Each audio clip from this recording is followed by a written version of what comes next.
Hanggang tanghali po sa lahat. Ito yung talong ko na sponsor ng East West Calix to F1 to. Nasa 1 week na. Babad lagi sa tubig dahil sa ulan. Ito East West din to. Ano to? Galaxy F1 ng palaya. Tatlong araw lang na hindi na Pasko kasi mula Pasko hindi ko na bisita lang ako. Hindi ako bukusan pero ito na yung tsura. Ang taas na ng damo, tindi, ang bilis ng damo, mabilis ang damo tumubo. Ito na siya, babad sa tubig ng talong dahil sa ulan ng ulan. Isang linggo na ng ulan. Ito yung tsura niya, pero buhay naman yung karamihan.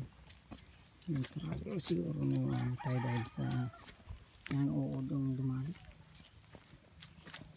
yung mga uudong na makalakas.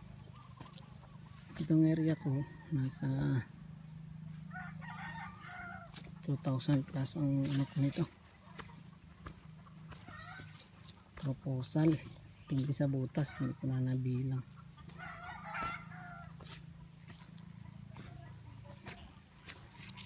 Yung iba dito hindi ko nataniman kasi ng tao. Ako lang taga-tanim, iisa lang yung tao ko. Ito bali yung may tanim dito, ito pa lang.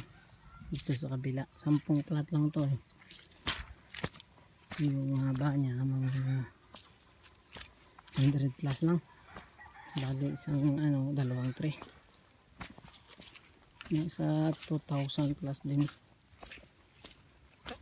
Kulang dalawang tray yung isang plat.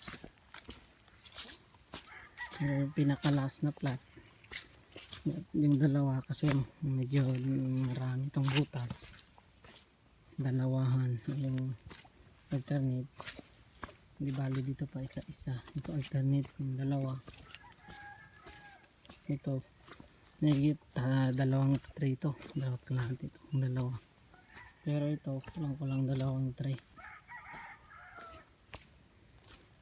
1 week pa lang to. Ano ba tayo ngayon? 23 yata ito sinimulan niya. Magtanim December 23. Ngayon ay December 28, 2020. Yan itsura ng tanim ko. Survival sila dahil sa ulan. Once nga makarecover naman, mabilis lang to.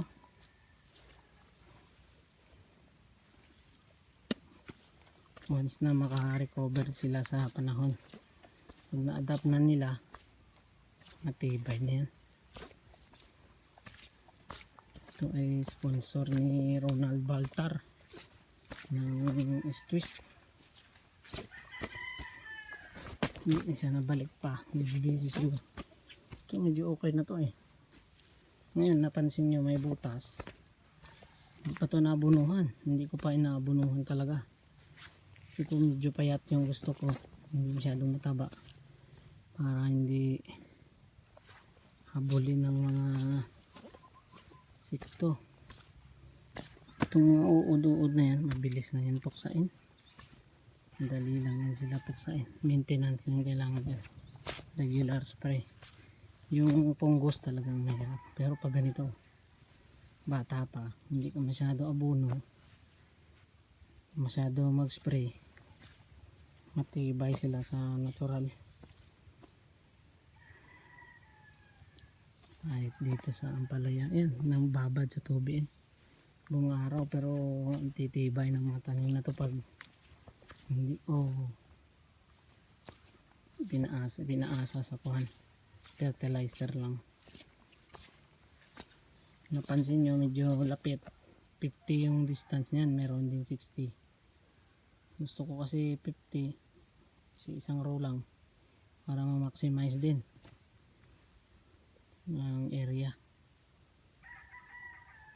Kasi ang area ko may palayan. Pagkatapos nito, yun din, nasa 2,000 plus din yan. Bali 5,000 plus ito, kasi meron pa dun sa dulo. Yung mga natira pa yun nung last ko eh. Ito ay project 3 na, season 3 na to.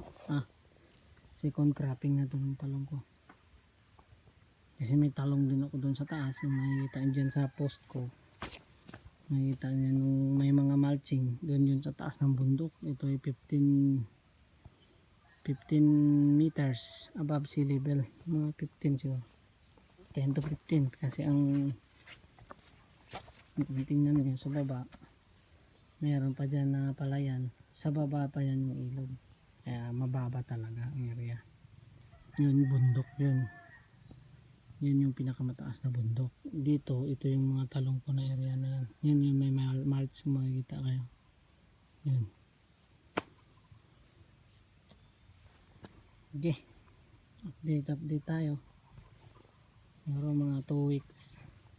Malaki na itong mga talong na to once mabunuhan. Kasi schedule na yan bukas na first na abono.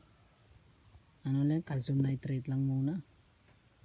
Gusto ko kasi mga 3 linggo pa bago urea. Para nga hindi sobrang taba. Kasi kahit walang urea ang taba dahil sa tubig ulan. May kasamang urea na yun. Ang daming nutrients yung daladala ng ng ulan. Dito nga yung palay, hindi masyado na urea yan, pero mataba. Yan, timing nga yan January, yung talungan na yan. Posibleng sili or talong pa rin yung area na yan. Yung doon naman sa dulo, para yan doon sa kuan. Itong dulo yung may nakatayong talong, last pa yun yung season na kunukunan na ng pagkain. Sili yun, pero sigurado. Bali talong tsaka sili yung proposal ko. Calix 2 dito. Sige, update na lang tayo eh. Ito talaga ang panang buhay magsasaka. God bless everyone.